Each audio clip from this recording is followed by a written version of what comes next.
Bonjour, une nouvelle vidéo sur la fonction exponentielle et qui va traiter ici de la nouvelle notation de l'image d'un réel x par la fonction exponentielle. Et d'ailleurs, nouvelle notation qui va être extrêmement pratique. Dans une vidéo précédente, j'ai démontré, grâce à une propriété algébrique de la fonction exponentielle, eh bien, que exponentielle de x, c'était la même chose que e à la puissance x, où e est un nombre à peu près égal à 2,718.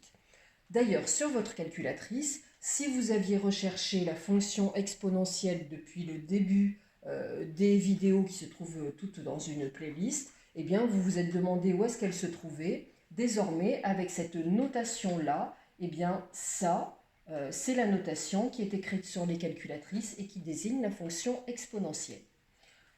Donc, si vous le voulez bien, on va reprendre ici toutes les caractéristiques de la fonction exponentielle qu'on va réécrire avec cette nouvelle écriture, donc qui est e à la puissance x, et puis je vais proposer quelques exercices classiques qu'il faut absolument savoir faire. Qu'est-ce qu'on avait dit? On avait dit que la fonction exponentielle était définie sur R. Ça veut donc dire que e à la puissance x existe pour tout réel x. Voilà, première des choses, pour tout réel x. On avait dit que exponentielle de x, c'était une quantité strictement positive. Donc là, je vous invite à regarder une succession de vidéos. Et ça, je l'avais mis en place. Alors, on l'a admis dans la vidéo qui s'intitule Fonction exponentielle 1. Donc, la première fois que j'ai parlé de cette fonction exponentielle. Là aussi, pour tout x, pour tout réel x. On a indiqué que la fonction exponentielle était dérivable sur R et que sa dérivée était elle-même. Et donc désormais, la dérivée de exponentielle de x, donc la fonction, elle reste quand même notée exp, c'est e à la puissance x.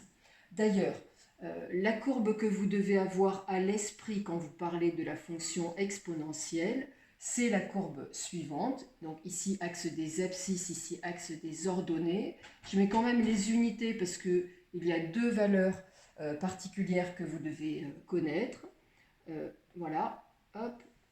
Eh bien, l'image de 0, l'exponentielle de 0, on sait que ça donne 1. C'est une des valeurs à connaître sur la fonction exponentielle. D'ailleurs, on retrouve ici les propriétés des puissances. 2 à la puissance 0, vous savez normalement depuis longtemps que ça fait 1. 3 à la puissance 0, ça fait 1. Donc là, ce n'est pas un scoop, ce n'est pas choquant par rapport à ce qu'on connaissait avant. Et l'exponentielle de 1 qui donne 2,718. Voilà, donc je vais me positionner à peu près par là. D'ailleurs, je vais venir le noter ici. E à la puissance 1, donc exponentielle de 1, qui vaut E. Tiens, là c'est pareil, c'est pas un scoop, puisque 2 à la puissance 1, ça faisait 2, 5 à la puissance 1, ça faisait 5, c'est-à-dire que ces quantités qu'on a eu peut-être un petit peu de mal à connaître, à mémoriser à un moment donné, valeur remarquable de l'exponentielle, désormais, avec cette notation sous forme de puissance, c'est des valeurs qui font partie des connaissances qu'on avait déjà. Donc j'étais sur la courbe représentative de l'exponentielle. Donc ici, la courbe vient flirter avec l'axe des abscisses, mais ne vient pas le toucher. Et c'est une courbe qui a une croissance extrêmement rapide, une croissance exponentielle. Et puis, toutes les propriétés algébriques de la fonction exponentielle, qui ont été écrites avec exp et qui désormais s'écrivent avec cette nouvelle notation. L'exponentielle de a plus b, c'est l'exponentielle de a multiplié par l'exponentielle de b. Tiens, ça c'est une propriété qu'on connaissait sur les puissances. Donc ça veut dire que désormais on la retiendra bien plus facilement qu'avec l'écriture exp. L'exponentielle de moins a qui est égale à 1 sur exponentielle de a, là aussi, propriété largement connue sur les puissances. l'exponentielle de a moins b qui est égale à exponentielle de a divisé par exponentielle de b. On connaissait ça sur les puissances. Et puis l'exponentielle de na qui est égale à l'exponentielle de a, le tout à la puissance n. Là aussi, ça faisait partie des propriétés qu'on connaissait bien sur les puissances. Et d'ailleurs, en première, si vous avez travaillé au préalable sur les suites géométriques, certainement que votre enseignant vous a déjà fait un rappel sur les puissances parce qu'on les utilise quand même beaucoup. Voilà, d'ailleurs, cette propriété-là, qui normalement, enfin, on la démontre, enfin, on approxime la démonstration en classe de première pour un entier naturel n, on a admis que cette propriété était vraie aussi si n est un réel, et c'est d'ailleurs comme ça qu'on a mis en place cette notation-là. Donc désormais, voilà les connaissances sur la fonction exponentielle avec la nouvelle écriture. Alors, puisqu'on a passé en revue nos connaissances, désormais, je vais faire quelques petits exercices très classiques, déjà sur les propriétés algébriques, et puis ensuite, une ou deux études de variation. Donc forcément, ça va rallonger un petit peu cette vidéo, mais vous avez non seulement du cours, mais aussi des exercices. Donc, premier exercice, donc sur les propriétés algébriques, je propose de, voilà l'énoncé, donc écrire sous forme e puissance a, donc exponentielle de a, différentes écritures qui vont être, eh bien, par exemple, e sur e à la puissance moins 1. Donc là, c'est la propriété que je vais réécrire, exponentielle de a moins b égale exponentielle de a sur exponentielle de b. Voilà, qu'on va utiliser dans ce sens-là. Alors, e, ce qu'il faudra se rappeler, c'est que c'est la même chose que e à la puissance 1 divisé par e à la puissance moins 1. Grâce à cette propriété écrite ici, c'est donc e exponentielle à la puissance 1 moins moins 1. Attention à bien faire votre soustraction. Et c'est donc égal à exponentielle de 1 plus 1, exponentielle de 2. Voilà pour ce travail-là. Un autre exemple, exponentielle de 2 multiplié par exponentielle de moins 3 divisé par exponentielle de 5. Alors, j'ai oublié de le dire juste avant, mais ce que je vous conseille, c'est, hop, vous mettez sur pause la vidéo, vous faites le travail et puis ensuite vous allez voir la correction. Et ceci va être valable pour tous les exemples que je vais proposer ici. Donc là, j'ai cette propriété-là, mais pas tout de suite parce que je n'ai pas un quotient de 2 exponentielles. J'ai aussi la propriété fondamentale exponentielle de a plus b égale exponentielle de a fois exponentielle de b que je vais là aussi utiliser dans ce sens-là. Donc c'est ce que je fais en premier lieu ici au numérateur. Ça me donne exponentielle de 2 plus moins 3, donc de 2 moins 3 sur exponentielle de 5. Voilà, ce que vous pouvez faire lorsque vous parlez à l'oral, eh bien, c'est plutôt que de dire E exposant 2 moins 3, c'est de parler de exponentielle de 2 moins 3. C'est donc exponentielle de moins 1 divisé par exponentielle de 5. Mon objectif, c'était de mettre sous la forme exponentielle de a. Et donc, via cette propriété-là, ça donne exponentielle de moins 1 moins 5 et qui donne donc exponentielle de moins 6. Voilà pour cette demande. Si on me demande, toujours pareil, de mettre sous forme exponentielle de a, e multiplié par exponentielle de moins 1 à la puissance 3.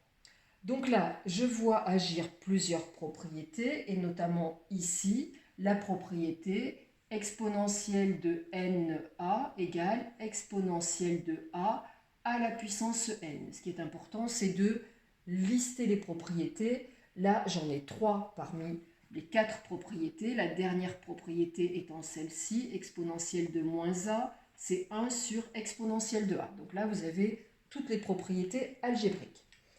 Alors, je rappelle que E, c'est exponentielle de 1, voilà, et ça, il faudra bien s'en rappeler.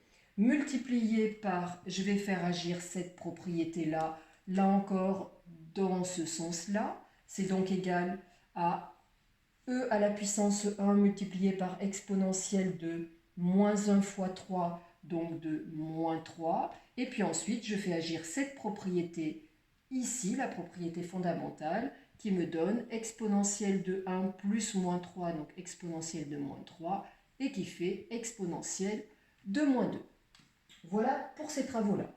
Alors, si je mets du x là-dedans, c'est bien évidemment la même chose.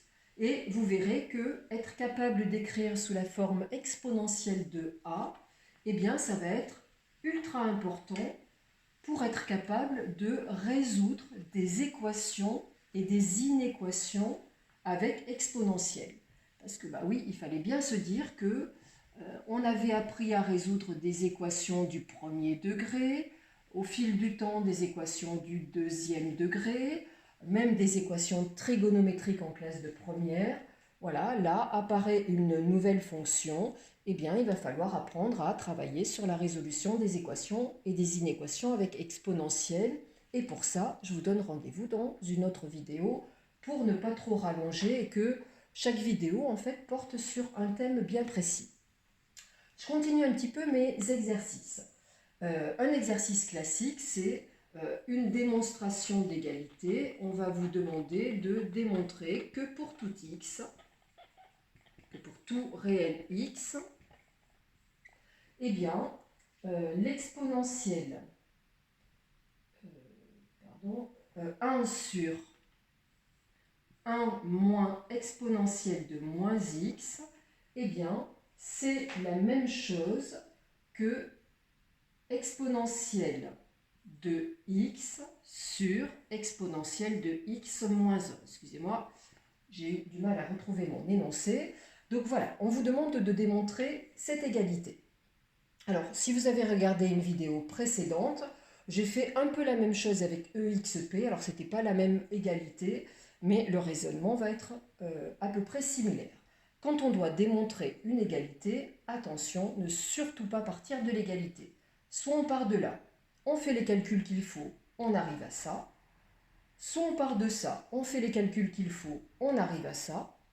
Si jamais on est bloqué dans cette façon de travailler que je viens d'exposer, eh bien, on sépare la feuille en deux.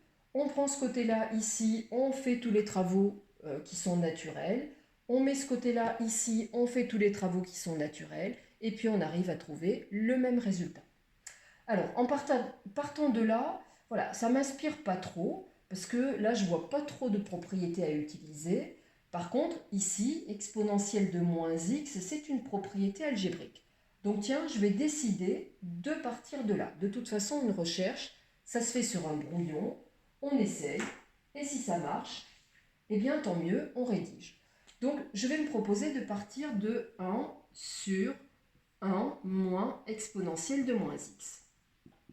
Voilà, exponentielle de moins x, c'est une des propriétés algébriques. Je sais que c'est la même chose que 1 sur exponentielle de x. Voilà, là j'ai un travail sur les fractions. Je vois qu'au final, je veux une seule fraction et non pas un quotient de plusieurs fractions. Donc je vais aller travailler là-dessus. Sur ce dénominateur-là, je vais réduire au dénominateur exponentielle de x. Donc ça donne 1 sur exponentielle de x sur exponentielle de x qui remplace le 1, moins 1 sur exponentielle de x. Voilà, j'ai donc au dénominateur ici, je fais bien attention à mettre mon égal au niveau du trait de fraction principal, 1 divisé par exponentielle de x moins 1 sur exponentielle de x. Et puis là, il me suffit d'aller utiliser une propriété sur les fractions que je connais depuis longtemps, qui est la suivante, la division des fractions. A sur B divisé par C sur D, trait de fraction principale ici, eh bien c'est A sur B, je laisse la fraction du numérateur intacte, je multiplie donc ce trait de fraction principale, c'est-à-dire celui-ci là, je vais le remplacer par un multiplié, à condition d'inverser la fraction qui est au dénominateur, donc D sur C. Et lorsque je fais ça, eh bien ça donne égal 1 multiplié par exponentielle de x sur exponentielle de x moins 1. Voilà. Et le 1 multiplié par, eh bien c'est comme s'il n'existait pas. Donc si vous voulez bien, pour éviter d'écrire, je vais venir l'effacer. Et j'obtiens bien, CQFD, le même résultat. Un petit dernier exercice pour utiliser cette notation e puissance x. Donc encore une fois, vous mettez sur pause la vidéo et ça vous permet de vous entraîner sur des exercices en ayant la correction en live et puis en plus en vivant de travaux sur l'exponentielle. Donc je vous propose d'étudier les variations, donc étude des variations de la fonction f définie sur R, sur l'ensemble des réels, par f de x égale 5 moins x multiplié par exponentielle de x. Voilà, donc pour étudier les variations, je rappelle, donc hop, je vous indique, mettez sur pause, faites-le de votre côté et puis après, allez comparer avec mes résultats. Pour étudier les variations d'une fonction, donc on travaille sur le calcul de sa dérivée, l'étude du signe de la dérivée et les variations de la fonction. Donc cette fonction-là, alors si on veut travailler sur le domaine de dérivabilité pour être très rigoureux, c'est un produit de deux fonctions, une fonction affine multipliée par la fonction exponentielle. Elles sont toutes les deux dérivables sur R, donc f est dérivable sur R. F est dérivable sur R par produit de fonctions dérivables sur R. Par produit de fonctions dérivables sur R. Voilà, donc là c'est vraiment un travail très rigoureux. Ensuite, pour calculer la dérivée, on va reconnaître f est de la forme u fois v. La dérivée de u fois v, c'est u' v plus v' u. Attention à bien connaître vos formules de dérivation. On va détailler, et attention à l'écriture, vous voyez bien que là, c'est juste des fonctions, donc je n'ai pas mis de x, et là, je vais parler de l'image, et donc je mets bien u de x. Donc u de x est égal à 5 moins x, la dérivée de 5 moins x, c'est moins 1. v de x, c'est exponentielle de x. Je rappelle que la dérivée de la fonction exponentielle, c'est elle-même. Alors, attention, panneau vigilance. La dérivée de e puissance x, c'est e puissance x. Mais si je mets e puissance autre chose que x, sa dérivée n'est pas la dérivée n'est pas la fonction elle-même. Donc attention, c'est juste pour la fonction exponentielle que la dérivée est elle-même. Donc, grâce à ça, j'en déduis que f' de x, j'efface ici pour avoir de la place et garder mes deux dérivées intermédiaires, et donc f' de x est égal, alors u' moins 1 multiplié par v exponentielle de x, plus v' exponentielle de x multiplié par u, attention à ne pas oublier les parenthèses, multiplié par 5 moins x. Voilà, donc là vous avez joué votre rôle de calcul de dérivée. La suite va être du calcul littéral. Il est important de laisser en évidence cette première ligne qui marque OK, vous savez calculer une dérivée. Je vais d'abord élaguer tous les symboles qui ne servent pas à grand chose, notamment ici. Voilà, ça c'est tout simplement moins exponentielle de x. Alors j'élague sans faire de développement ou quoi que ce soit, parce que le développement c'est un peu aller à contre-courant du travail sur l'étude de signes. Quand on étudie un signe, on factorise plutôt que de développer. Donc j'enlève pour l'instant juste les symboles qui ne servent pas à grand chose, voilà, pour y voir plus clair. Mais sans toucher plus loin que ça.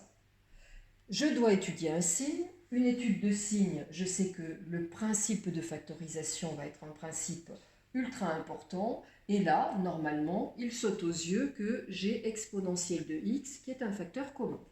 Je vais donc venir le mettre en commun il me manque le moins qui est ici, donc moins 1, il me manque ce plus, et il me manque le facteur 5 moins x.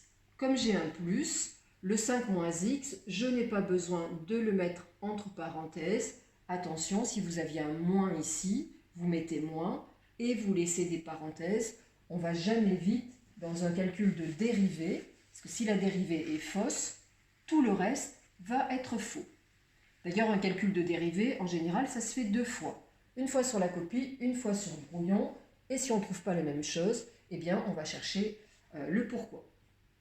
Ça donne donc exponentielle de x, facteur de moins 1 plus 5, qui donne 4, moins x.